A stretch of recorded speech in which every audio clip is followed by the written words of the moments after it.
GPTS car? Jaw, did you just hit that child? A woman near the window whispered. Surely not, someone else murmured, almost hoping to erase what they'd just seen. Mariah stood still, her hands slowly lowering to her side. A few rows down, Charles stepped forward, pale and tight-voiced. Mariah, he said, not loudly but with weight. He just held Emily, who now wept quietly, into his chest. The tension in the cabin thickened. Passengers exchanged glances. Some raised phones. Others remained frozen, caught between outrage and disbelief. Mariah looked around at the shifting faces. The silence pressing in now was louder than any confrontation. Then she met Chuck's eyes. He wasn't glaring. He wasn't scowling. He was just looking, steady, present. And in that moment, the whole cabin seemed to stop looking at her and started waiting for him. But Chuck said nothing. Instead, he rose, gently picked Emily up and carried her back to their seats. He buckled her in, laid a blanket over her knees and sat beside her in silence. But it wasn't peaceful anymore. The silence had weight now, expectation, and it was spreading. No one spoke. The sound of the SLAPS still echoed, not in volume, but in what it had broken. The dignity of a child. Chuck sat still, one arm wrapped around Emily as she lay against him like a bird hiding from the wind. Her breathing was shallow. His hand moved slowly up and down her back. Steady, quiet, reassuring. You're safe. I've got you. He hadn't spoken, but others began to find their voices. I'm sorry, a woman across the aisle whispered. Not to anyone specific, just to the air. That was not okay. In the third row, an older man stood. His hands trembled, not from age, but fury. Sir, he said, approaching Chuck, his tone low and respectful. Well, I don't mean to intrude, but if you need someone to back you up. I saw it. Others did too. Ooh, we're with you. Chuck looked up and met the man's eyes. No anger, just clarity. He gave a single nod. Nothing more. A woman a few seats down leaned forward. Her voice was quiet but strong. I have a daughter. If someone did that to her, her throat caught. I don't know if I could have stayed as calm as you. Chuck didn't respond. His hand remained on Emily's shoulder.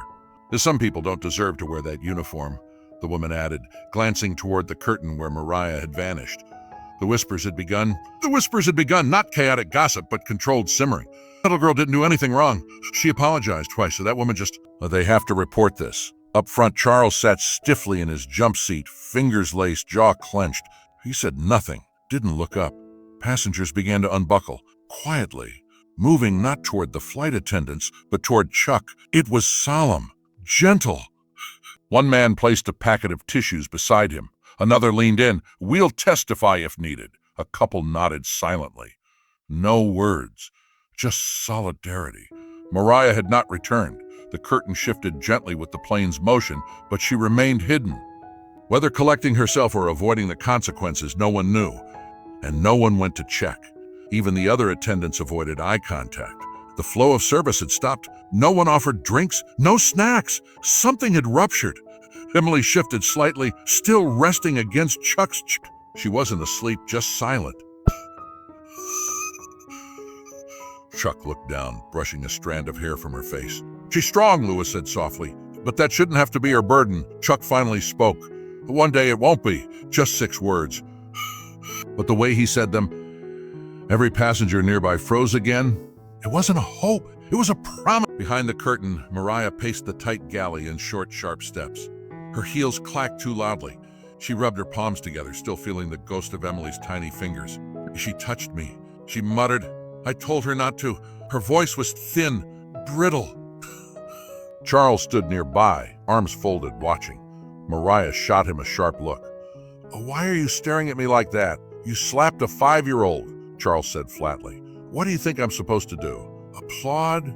Mariah rolled her eyes and turned away. She grabbed me. She was apologizing. She shouldn't even have been in first class. Her voice cracked, and still, no one came to her. Look at them.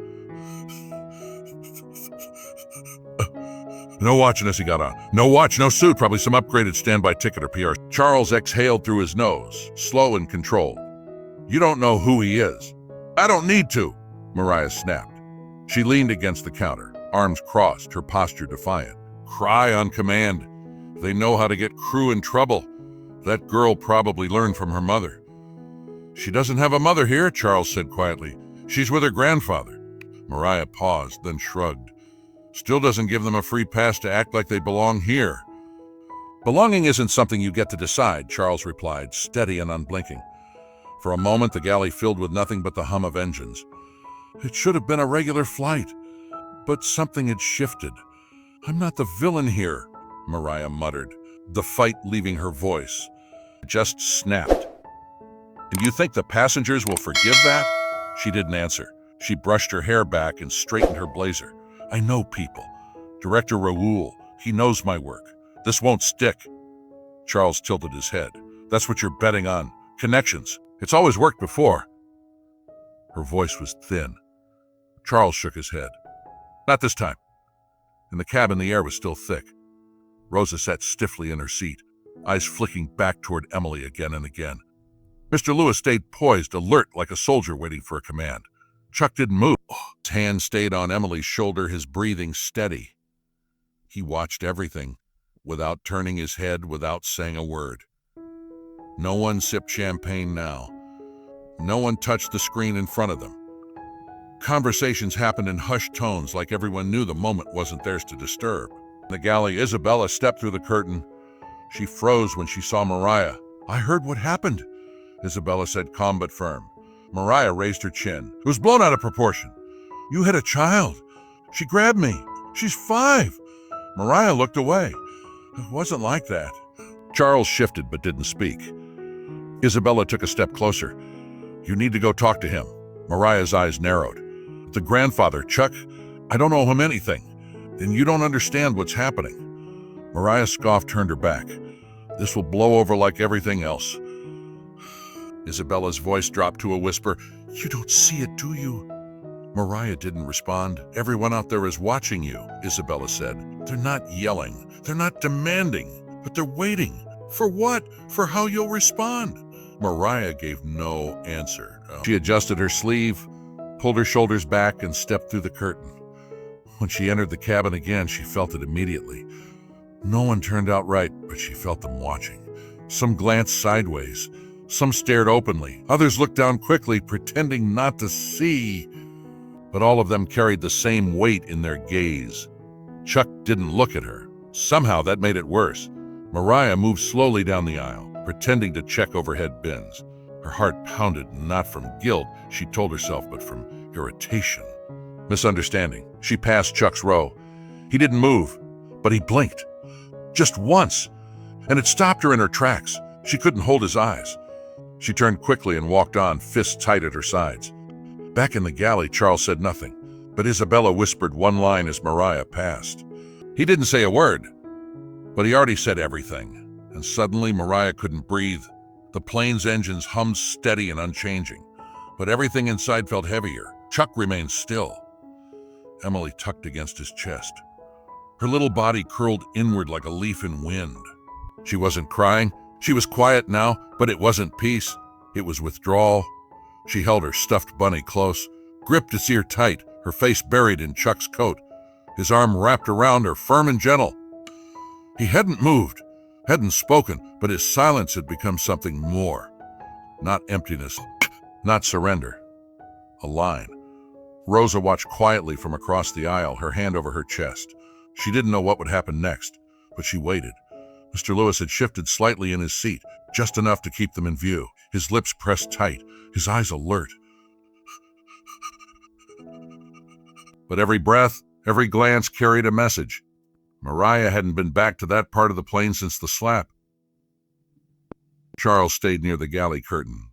Jaw tight, he looked back sometimes, not to see what Chuck might do, but to note that he still hadn't done anything, and that somehow was louder than if he had. Isabella came down the aisle with a tray in hand. She didn't serve. She didn't ask what anyone wanted. Instead, she knelt beside Rosa. Is she okay? She whispered, nodding toward Emily. Rosa shook her head slowly. I don't know. Isabella's voice softened. I'm so sorry. This should never have happened. Rosa looked up. What happens now? Isabella hesitated. ChatGPT es cause on. That gentle nod, silent, small, impossibly restrained. landed louder than any accusation Mariah had imagined. It was she realized the answer to everything, not just to her question, why won't he say anything, but to what came next. That nod was an acknowledgement, not a performance, not a power play. It was a man choosing grace over fire, stillness over spectacle, and that made it unbearable. Because the louder he refused to retaliate, the clearer the mirror became. And in that mirror, Mariah saw herself not as the seasoned crew member, not as the consummate professional, but as someone exposed, stripped of procedure and protocol, left only with consequence. She leaned harder against the galley wall. Her voice had carried commands for years, but now it could barely lift above a whisper. "I didn't think it would matter this much," she said.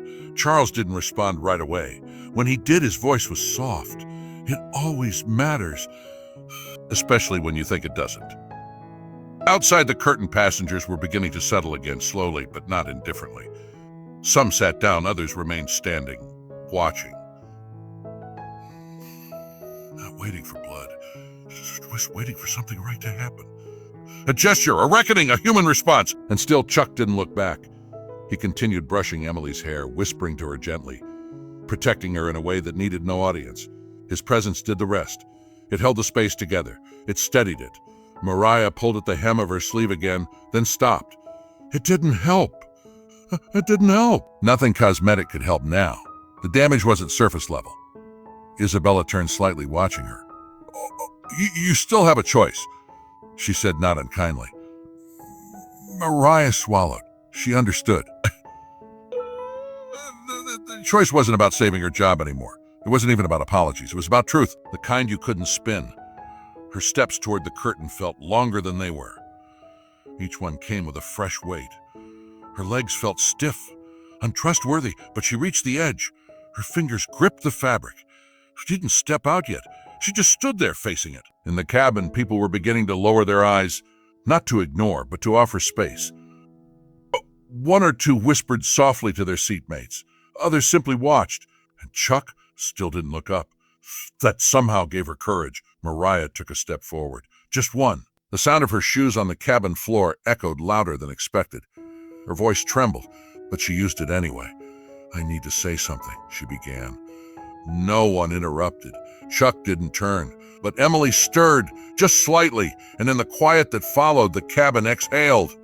Mariah stood there, hands open, not folded. No script, no badge of authority, and for the first time in years, she didn't speak as crew. She spoke as human. "I was wrong," she said. Her voice cracked. "And I'm sorry." Still, Chuck didn't look at her, but his hand, resting on Emily's back, stopped moving for just a moment. And that moment meant more than forgiveness. It meant she was finally being heard. As the plane began its final descent, the hum of the engines was the only sound that filled the cabin. Mariah's heart pounded in her chest, each beat a reminder of the moment she could no longer deny. She could feel the eyes of the passengers on her, even though no one spoke. It was as though their silence had become a living thing, suffocating her with its weight. Chuck was still holding Emily, his calm demeanor never wavering. The little girl had fallen asleep again, her head nestled against his shoulder, unaware of the storm that had passed over them. It was almost as if the world outside the plane had been suspended, as if time itself had slowed just for this moment. Mariah couldn't look at him anymore.